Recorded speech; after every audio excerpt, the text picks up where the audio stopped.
Hello and welcome to the Echo Chamber podcast. My name is Tony Groves and today I'm one-third of what promises to be a fun and informative show. Remember folks, the Echo Chamber podcast is a free-flowing conversation that may occasionally touch on mature subjects. As always, I'm joined by my co-host Martin McMahon. How are you, Martin? Good evening, Tony. More importantly, we're delighted to be joined in the Tortoise Shack by writer, journalist and essayist Aaron Vallely.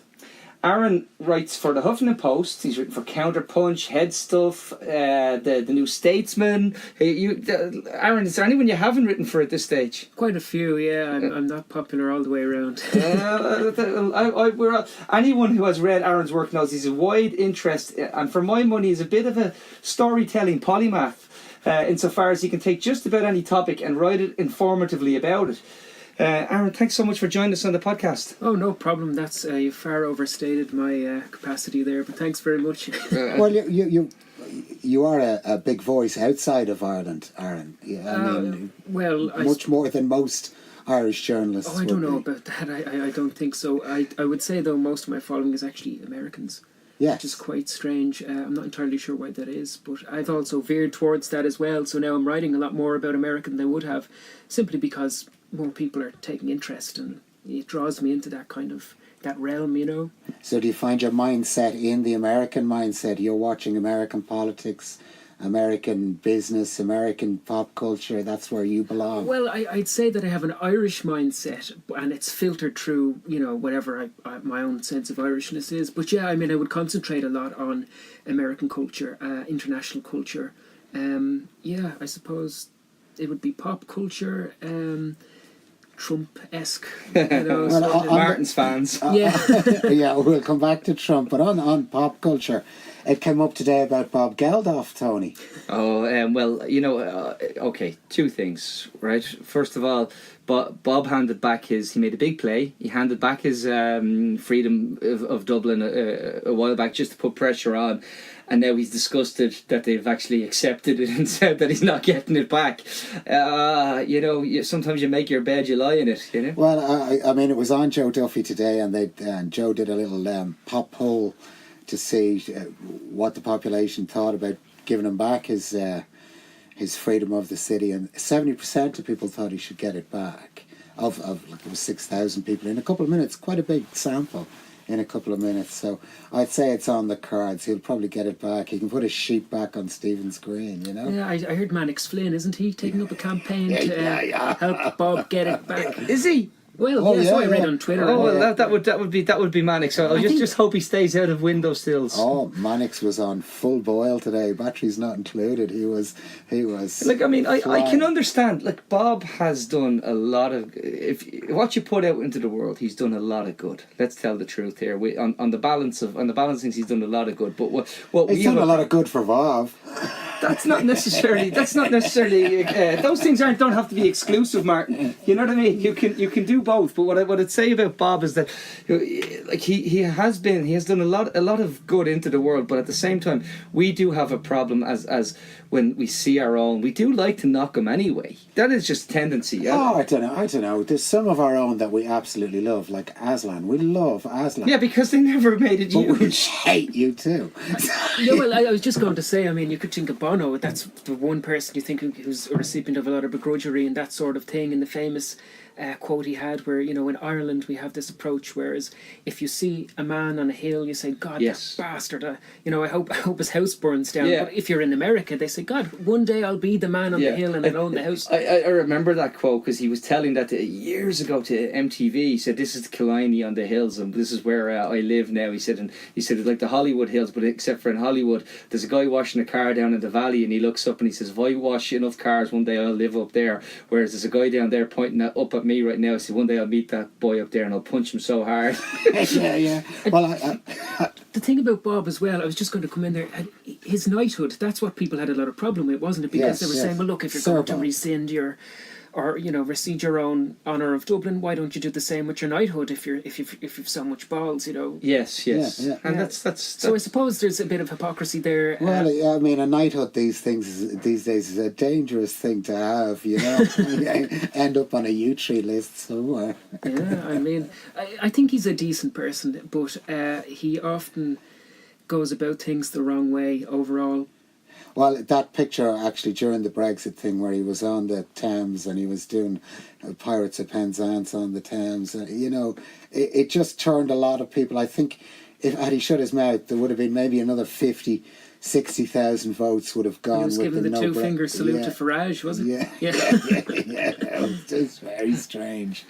Another thing I wanted to talk about, because you've a real American view of things, Trump and all things Trump. You're an avid Trump lover, I believe. Oh yeah, what a dumpster fire of a presidency! My God, I seen him speaking earlier on in relation to Roy Moore. The judge who's a paedophile. I mean, that's really what he is. And the state of him talking is just such an embarrassment. And to think that I really think he's like the hemorrhoid of the Western world. Oh, it's a complete disaster. Looking at him speaking and not calling out people like the Ku Klux Klan in times of trouble, his opposition to the environmental... Many sides was the it's just Ku Klux one thing Klan after thing. another. The It's environmental, perpetual disaster. I But think he's hopefully also he gets impeached. But he's also ignited this. Well, maybe it was this latent thing within the United States. This hard alt-right fascist. There was. I know you lived in New York for a while, and you saw, but actually you lived there pre the rise of Trump. Before, yeah.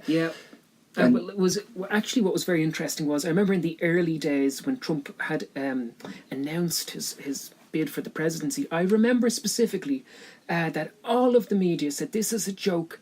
This will never happen. I remember paper after paper, website after website, and I said this man will get the nomination. I'm not saying I'm psychic or I haven't got a particular prescience. There was just something in the air, and I said this man will get the nomination, and so will Bernie Sanders. Now, it didn't quite turn out that way exactly, but it wasn't far off. No, well, Bernie got done by his own party. I couldn't believe the amount of people in New York City. Like when I was living in the Bronx, I first lived in Brooklyn, moved to Manhattan, then went to the Bronx.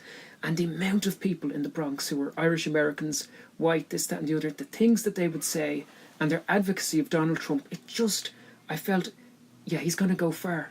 Even people who were very reasonable, logical people, he was speaking to them on some level that was reaching them in a very deep, intense level.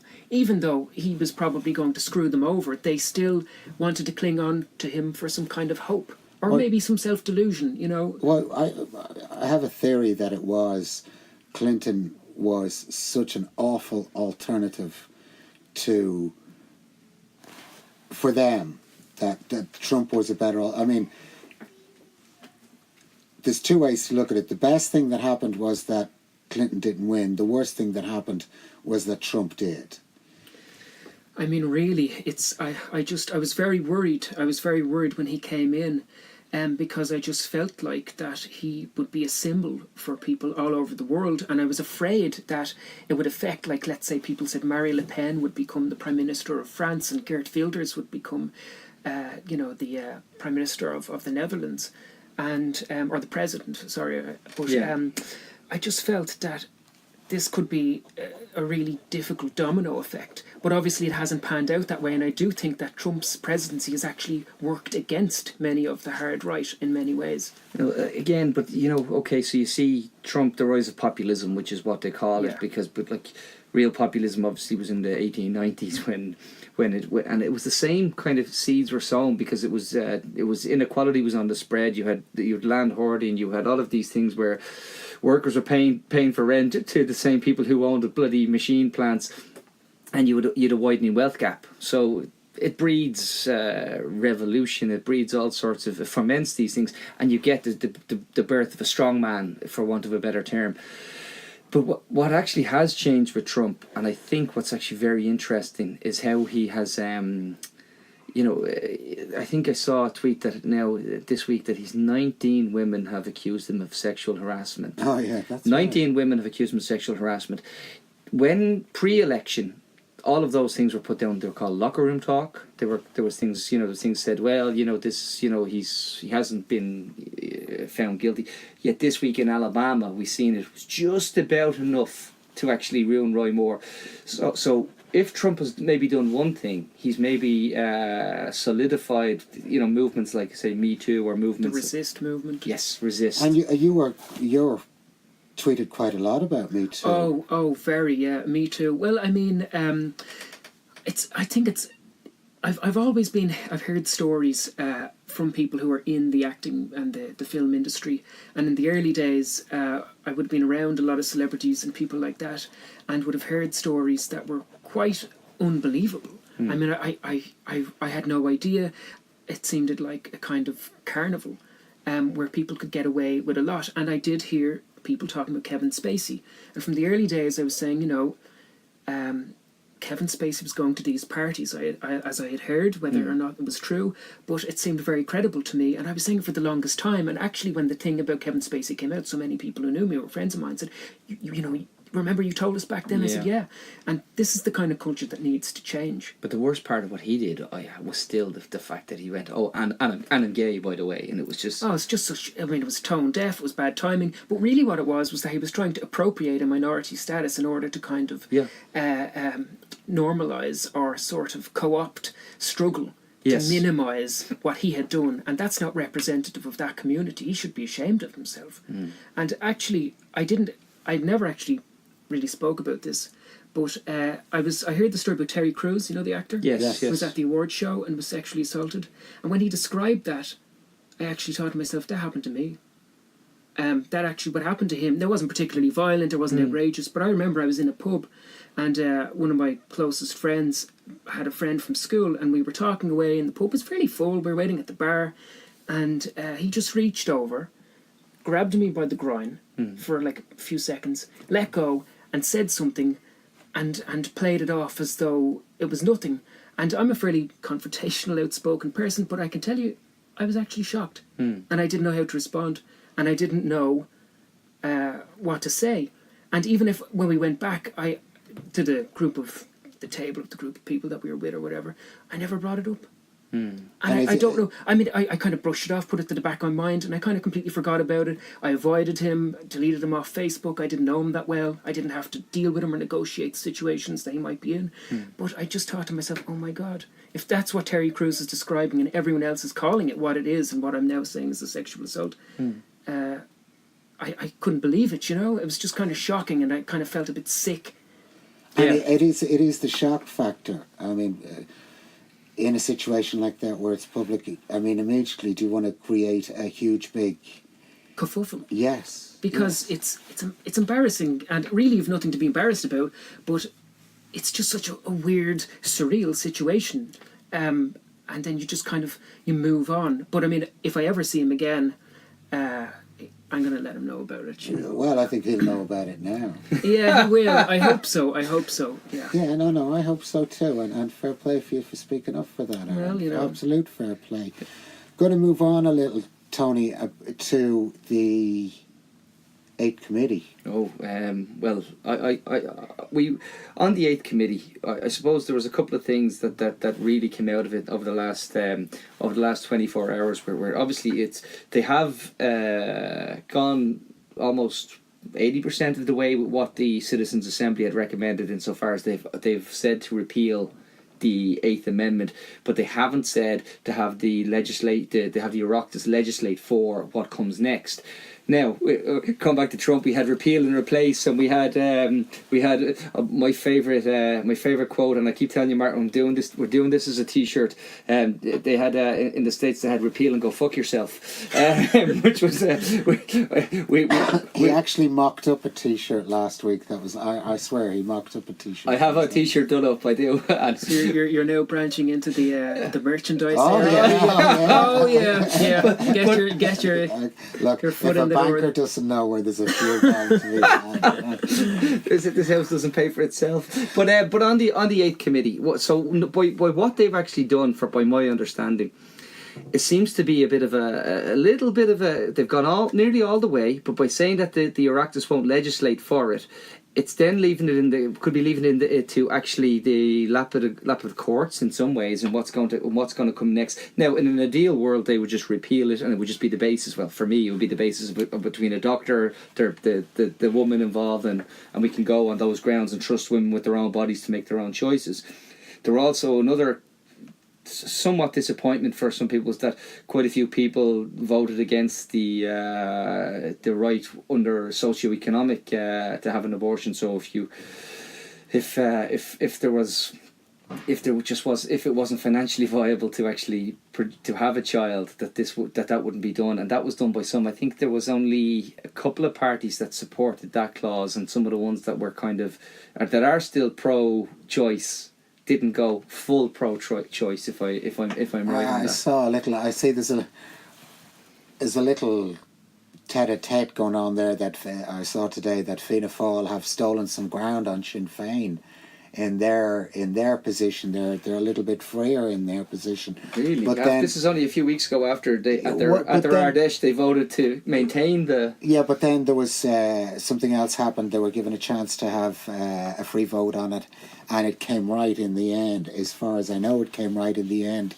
Well, it should be a free vote. Yes. This is just basic democracy. It's not something. It's not a luxury. No. Well, I don't really believe that Varadkar is going to put it as a yes/no referendum to the people. I don't think so. I don't think Fine Gael is going to be the party to do that. It's May next year was the timeline put forward, but I don't see it being May next year. I think probably after the next election. I would imagine so, yeah. And whoever gets in, be it Fianna Fáil, Fine Gael, or as we hope, some grouping on the left that'll come together, that they will then have to deal with it. And there's no way out of it then for anybody at that stage. But if it's left to Fianna Fáil, Fine Gael, there's going to be a lot of caveats. I don't know if you can say that. I really don't. I think Fine Gael chose the vehicle of the Citizens' Assembly. They chose the construct then of the 8th Committee. They put all this to place. Now, if they go against what they've actually what they've put in place, I'm not saying they won't, but I'm just saying, imagine choosing the car, putting the fuel in the tank, and then just saying, when it gets to the destination, we want to go somewhere else. I just don't know if that's gonna. I don't think the women of Ireland are going to wait for that moment, and I really no. I know I won't. This is This well overdue, to be quite honest, and I mean the rest of the world is watching as well. I don't think that it's just amongst ourselves. I think that we're so shockingly far behind when it comes to women's rights in this country that it's about time that we put this to the people. I mean, how many years has it been since we've last had a referendum of this complexion? It's 33 years, I think. That's outrageous. And I mean, people who are still making the case about, we've had a referendum and we've had our say. This is just so detached from reality. I mean, my whole generation haven't had a say. And I think from what I've seen from a lot of the movement so far, there are many people my age who are out on the streets who are the ones holding the flags, shouting the slogans, engaging people, and they've never had a vote. So, speed it up. And what did you think of Matty McGrath's input, where he said, the fat lady hasn't sang here, and I don't mean the chairperson? I think it's disgusting. I think the fact that he thinks he can say something like that, and it's a dog whistle. Yes. To the kind of people who find that sort of humour funny. Now, if you're a representative of many people, including women, and you find that that's the normal kind of talk in front of in a press conference, you should be ashamed of yourself. So, again, these are people who are so detached. It's very Bernard Manning. I don't understand how he thinks that that's an all right thing to do. Well, Tipperary for Choice was one of the top tweets around the 8th Committee, and what they said was a reminder that Matty McGrath represents 11,273 people out of 112,615 in Tipperary. We reject completely his crude remarks toward women, and I think that's probably the best way to come at him. Another big interest of yours, Aaron, is arts and arts funding. Absolutely. And recently the Creative Ireland Fund, is that it? Yeah, the Creative Ireland Fund. Well, basically what this is the government's plan to fund arts, I think up till 2020. Right. But as far as the arts go in Ireland and arts funding, it's pretty crap, to put it. I mean, someone told me recently, and I don't know this, but we fund less than Kazakhstan. But anyway, currently as it stands... Tell Borat. Currently as it stands, the Irish funding is 4.4 million generally. And what they want to do is double that, because that's one of the promises Leo Varadkar made. So I think it's 7.8 million is what it's going to be. Right. But if you look at what it's actually funding at the moment, it tends to get a bit odd. So I'd say 33, under 33%. These are figures that Sinn Féin got from a Freedom of Information Act. 33% of funding actually goes to people who live creative lives, who are artists, and kind of goes directly to their lives. But about 30% of it actually goes towards marketing. Right. So what you're really looking at here is, we'd say 1.325 million that goes towards, well, marketing. Yeah. So a breakdown of that would be 192,000 went to set up 2 websites.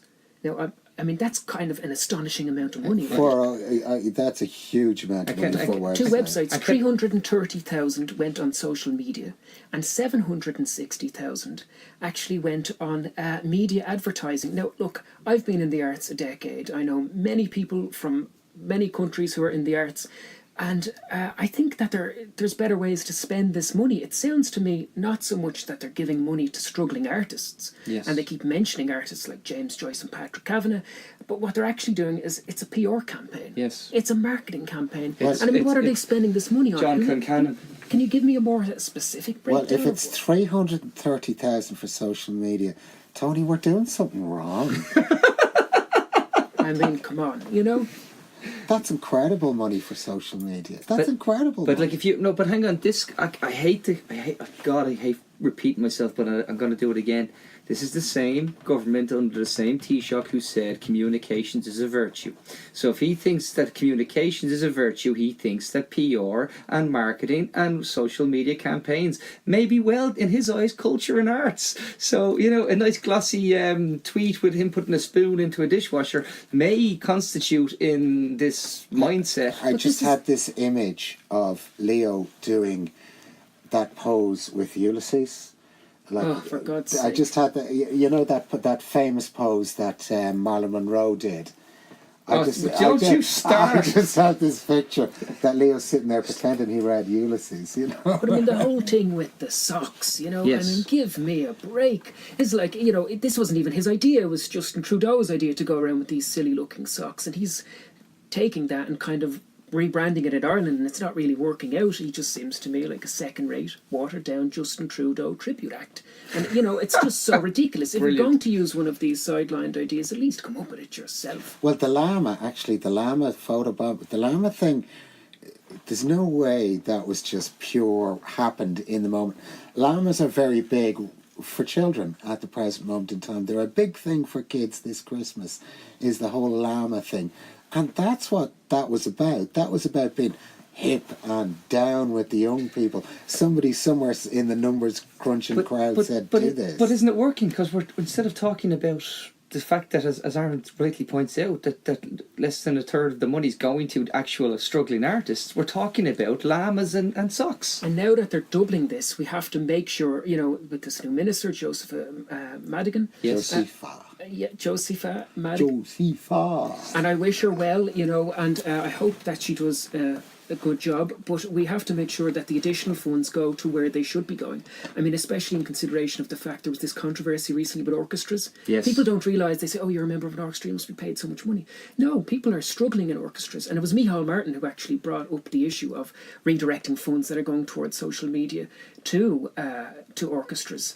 And I know there was a big petition. There was, I think, cuts being made to Lyric FM or something, and David Norris raised it in the Senate, and it was really brilliantly done.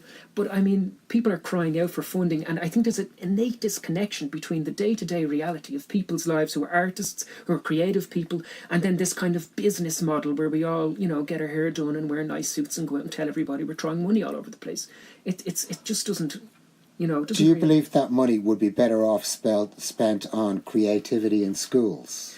Of course. I mean, I think we neglect. Ireland is not a very friendly place for artists. And I remember as a young man, and I'll touch on this and get back to what you just asked me. I never really felt kind of Irish when I was younger, and I didn't really feel like I fit in or had a place in Ireland. But I always loved language and had a great connection to language, and I began to research writers in Irish literature, and all of a sudden I began to realise that actually I come from a lineage, as anybody who's creative and are writers, of these exiles and expatriates who also felt like they didn't fit in. And now these are the very people who are being cheerleaded by politicians. Yes. And saying, Such as Joyce, actually, very much so like it's Joyce. kind of odd. So The gates to Irishness was the gate to Irishness led through Holyhead, isn't that the expression? Oh, is it? Yeah. But it's in schools, I think that there should be a facilitation for people who feel creative. Now, what we have here is an infrastructure where we have state examinations that are prioritising people who have memory-based, Yes. kind of straightforward thinking mentalities. They go into an examination and you Regurgitate. dump it down. You know, Ken Robinson brought this up in the UK, and a lot of people have followed him since. It's a really brilliant idea. But where are those creative young people? Where is the place for them? You know, if you can't regurgitate or cannibalize information in big chunks and then sort of put it back out there, you're left by the wayside and you're punished for this. And I don't think that that's the correct approach. And we have, I think, teachers who are remarkable, and you know, I think teachers are magnificent. I think teachers should be paid more. But I often thought of, you know, if you're going through educational institutions and your teachers are not familiar with a creative lifestyle and they haven't lived that kind of nitty-gritty life, how can you pass on that information to younger people? How can you really give them a sense of your experience? And I think that if we perhaps try to locate people who are struggling in the arts and maybe put them into positions where they can teach young children about these kind of things, that would be great. Another thing are people coming out of college and third level education. There was a thing I wrote an article about it for the Huffington Post, where I usually publish, about these young people who, I can't remember the name of them, I'm trying to think. But anyway, they took this building that wasn't being used and they couldn't afford studio space, so they went in and started to use it as studios. But there was this big furore with the council because they didn't want them in there. And I don't know whether they were trying to crowdfund money or there was this back and forth. But it's just an example of young people taking the initiative to go in, be creative, do all the things that you're talking about. Yes. And do it themselves, and you're not giving them the financial The backing. scaffold You're to not lift even. themselves You're up. not even turning a blind eye when you could probably, even if you just turned your back and pretended that they weren't doing it, might be as well enough. Like tacit approval might be something, you know. I think we need a minister, whoever that is, whether it's Miss Madigan or someone else, to come in who is sympathetic and empathetic and experienced in the arts, and to supply and make sure the delegation of that money goes to the very people who are struggling day to day. If you have to ask yourself ultimately, what is the value of culture in this society? And if it is valuable, shouldn't those people be given the means to live a life and contribute to that I society? definitely think under the neoliberal system, unless you're turning profit, they don't want to know, unless it's profit making. Well, we had Mary McAuliffe. We were blessed to have Mary McAuliffe in, and she said that the language in UCD, she's been taught to speak to students as clients and faculty members, Clients? as partners, and there was she just said the language is becoming this. The language of business, and look, I'm very au fait in the language of business, but it has no place in it has no place in culture or in arts. It's the corporatization of the education system. But like it's tokenism as well, because we only have to go back to Enda Kenny and how he decided that, well, I'll pull a stroke by getting he wanted to throw a guy in as a senator, so he said he needed a run around in the arts, and he decided what I'll do is I'll throw him on an arts council for a few months.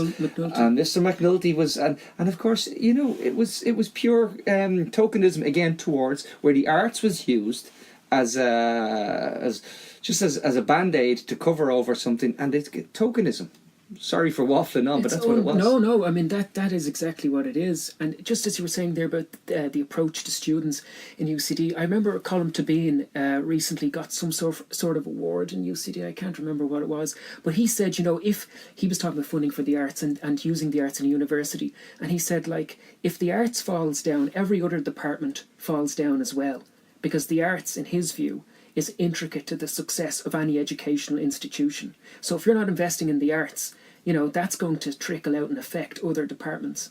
Well, we had Paddy in here not so long ago, and Paddy was talking about, like, where's our opera house? Where's all these things that should exist in a modern city, in a modern country, that we don't actually have them. It's all tokenism. Everything is tokenism. And that's Paddy. Like he's a writer. He's a musician. He's doing shows. He's doing historian. He's pumping his heart out into that. And as he said, 10 things to make one living.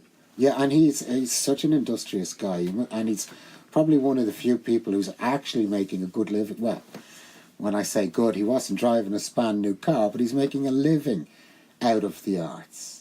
And he is actually making a living out of it. But he's one of the few who can. Well, I remember in New York, I would know a lot of the people in the downtown scene who would have known Warhol and Basquiat and all the rest of it. And they were saying that we have this kind of culture now, and it's representative of Ireland as well, where you have these these young, not to bash them all, millennials who have, big kind of parents funding their patronage. Yeah, and they're going on about, I'm an artist and I'm a creative, and it's like, you're not producing any art. What the hell's going on here? Yeah. And my friend Penny Arcade, who is a performance artist, who's actually over here at the Abbey Theatre at a festival, she was in some of Andy Warhol's films, but she was saying that they have a big problem over there with gentrification, where you've got these rich people coming in, colonising the cool neighbourhoods and ousting out all of the original artists who are struggling to make a living, people like Taylor Mead. I heard Conor Oberst was in the Borgosh Energy Theatre recently, and he, Bright Eyes is the folk singer, and he'd have global kind of success with some of his songs, and he was priced out of New York because he can't afford to live there. Yeah, I mean, it's simple as shocking. That. I remember when I first moved over there in Brooklyn, which had a reputation for being a quite rough area for a very long time, and Bushwick, and seeing all these artist studios where all these kids just had, it seemed like to me, endless amounts of money, and I was saying, where the hell are you getting that if you're only an art student? I couldn't work it out, and I can see why that's very frustrating to people who built New York, like Patti Smith.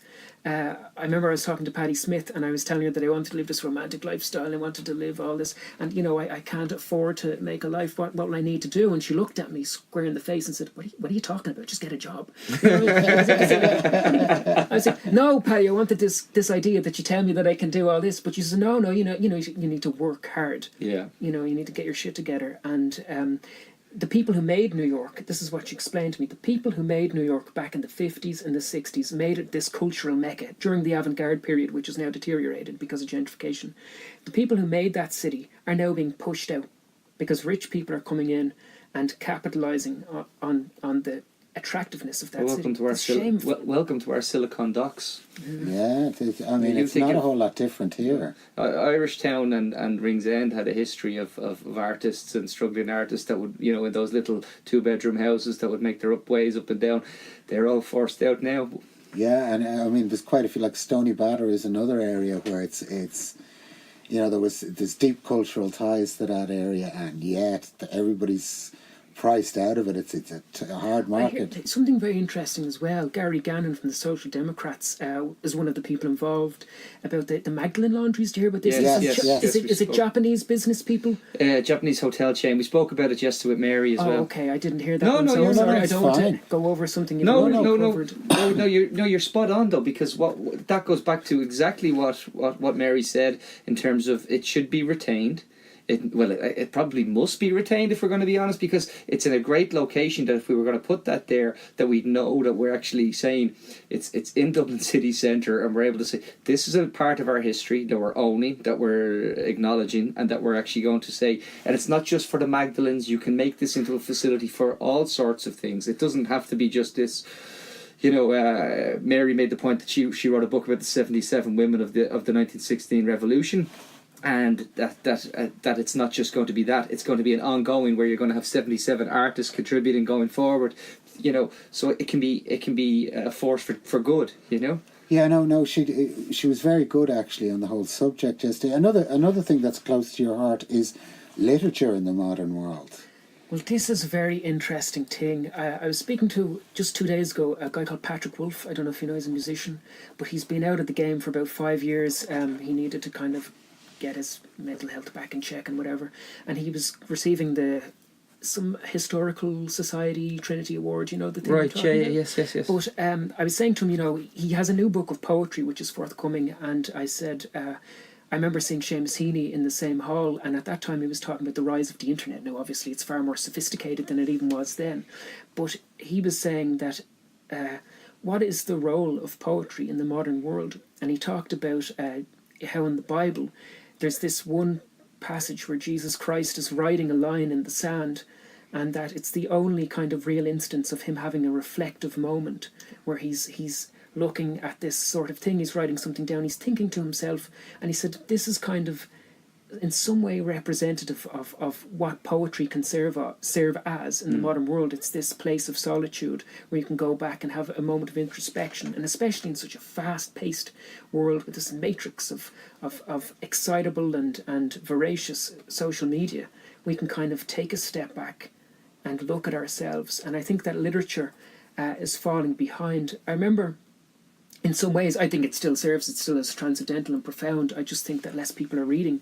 And I'm not sure whether this is a good thing or a bad thing. I think maybe it's just... Well, I think, less older people are reading, but the kids, I think, are very big. And there was a report this week that Irish school kids, primary school kids, that their reading levels are actually quite high. Their literacy rate is quite high, so it's just... The vehicle has changed. Canadian, or yeah. But I mean, we spoke of poetry. You were at the inner city helping homeless. My name is, and you saw Emmett Kirwan before. Oh maybe my God, Emmett Kirwan is a fucking force of nature. Unbelievable. My God, he's a powerhouse. And then I was watching today that 5-minute clip of Stephen Murphy push back the chair. Yes, I'd recommend it to everybody. Yeah. It's just another talking about youth and like suicide. there's some great talent out there. Yeah, and it's still bubbling up. Yes, I remember in Dún Laoghaire I was at an event and Edna O'Brien was the release of her memoir Country Girl.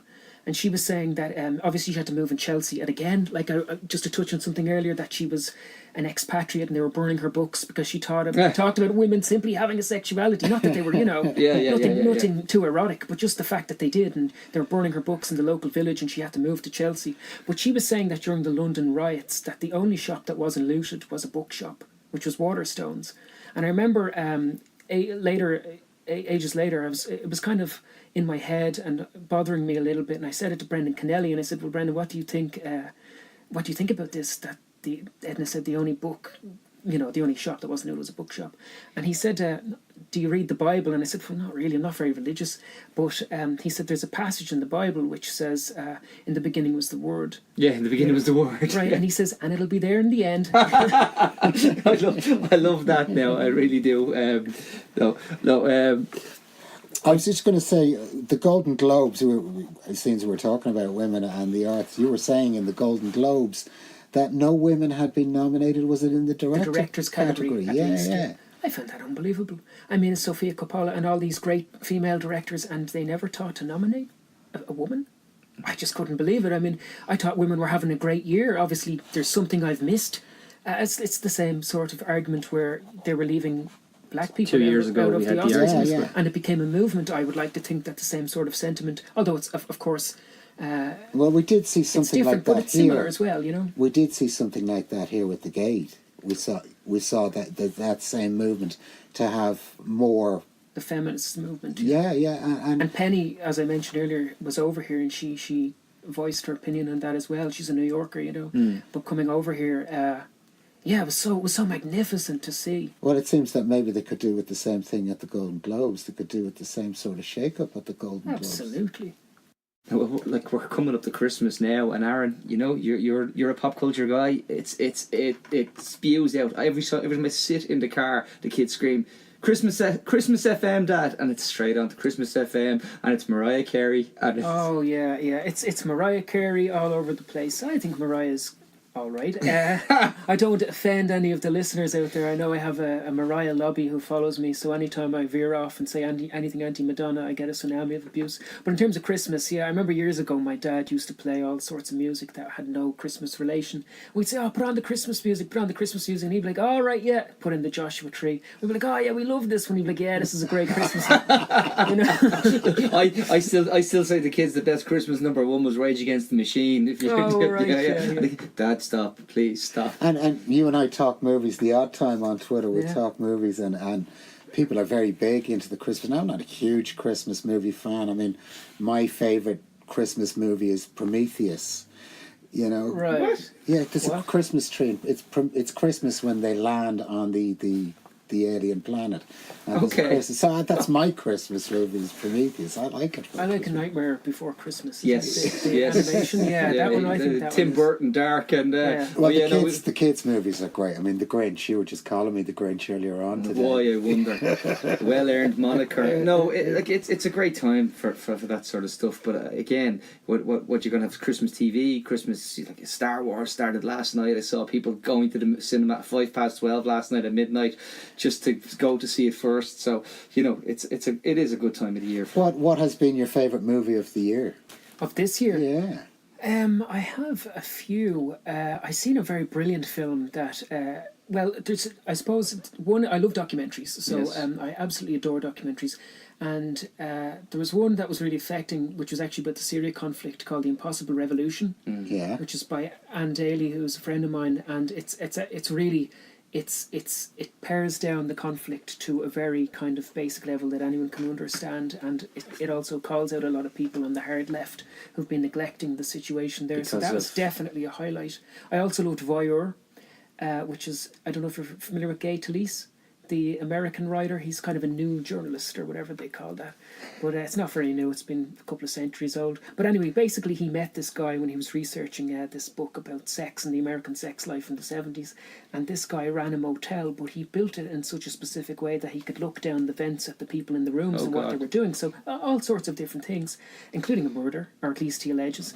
And Gay Talese had some correspondence with him over various few decades, and eventually he wrote this book called Voyeur, and it's on Netflix, and it just gives you the timeline of when he met this person, all the kind of traffic they had between them, and then it gets very weird and very complicated, and you have to watch it. I don't want to go too far. 'cause Yeah, it might yeah, ruin yeah. it, No- but no I spoilers. highly recommend The Impossible Revolution and Voyeur. So definitely them The two. Impossible Revolution. Where would we hunt that down? As far as I know, it's not been released on DVD yet. I was just at the premiere of it in UCD, where Anne launched it, and I know she's doing another one in Cork soon. I'm sure you can get that So online. we'll go online and do a search for Yeah, that. you should be able to find that there. Yeah, that's one I'd be really interested because Syria is. It's a rough viewing as well, to be honest, but it's very necessary because Anne doesn't want to kind of sanitise the reality of what the situation there's is, some- and Ronan Tynan, of Some course. as well. fantastic reporting out of Syria recently. I know BBC documentary where there was Is that Exodus?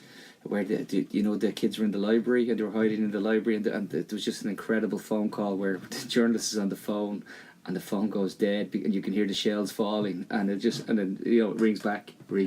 Well, I mean, I follow Ronan on Twitter, and Ronan is tireless on Syria, tireless. He never stops, and his information is very good, or his take on the information is very good. And Syria is such a complicated morass. In a sense, but it isn't if you watch the film. Well, then So that's of that's course, a definite for me. I'll that's, definitely that's watch why it. Then. it's such a key film. They really break it down, and they just say, look, we're all emotionally intelligent human beings, or at least we'd like to think. Yeah. This is happening. It's outrageous. Half the nation have gone abroad, because they can't live there. And whenever I think of refugees, I always think of an article A.A. Gill wrote. And this just brings it, every single time brings it back down to me. He was at Lampedusa, which is, of course, the island where all refugees go before they can gain entry into other countries. And on their way over, him and some fishermen were supposed to go out on a boat. And they went on the lash the night before, and they were late the next morning. By 2 hours, they were supposed to go out at 5 or 6, and they went out at 8 or 9. Yeah. And as they went out, they bumped into something in the water, and they seen there were many bodies around. They were pulling this woman out, who had come from wherever she came.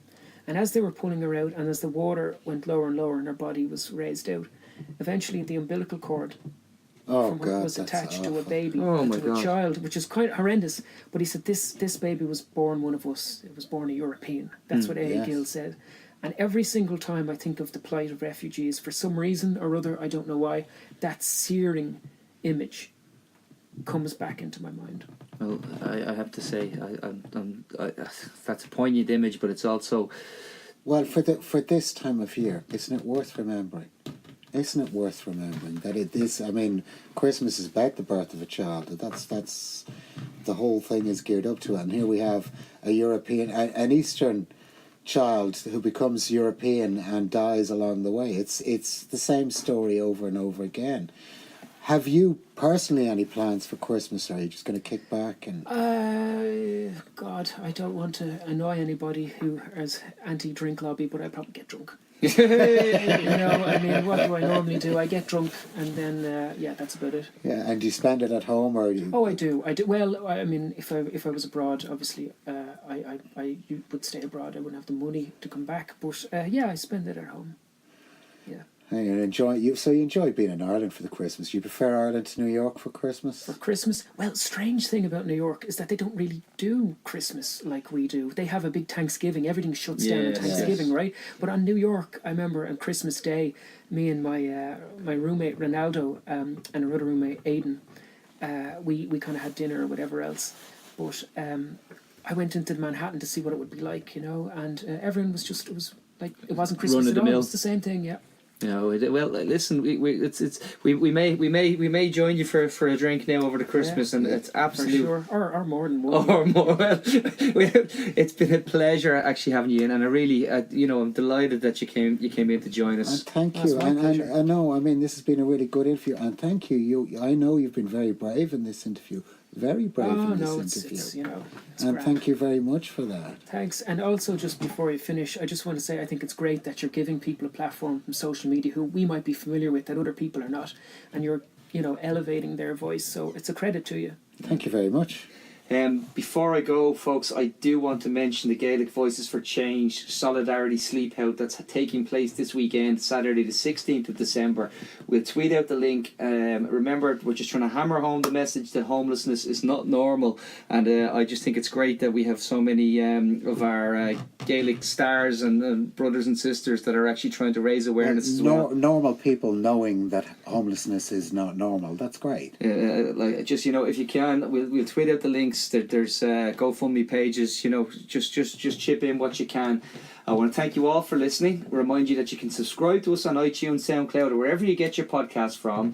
Please take a minute to leave us a review, and don't forget to tell your friends. Send us an email to theechochamberpod@gmail.com, or follow us on Twitter @theechochamberspod. Thanks again, folks. Thank you, guys. Thank you. Thank you.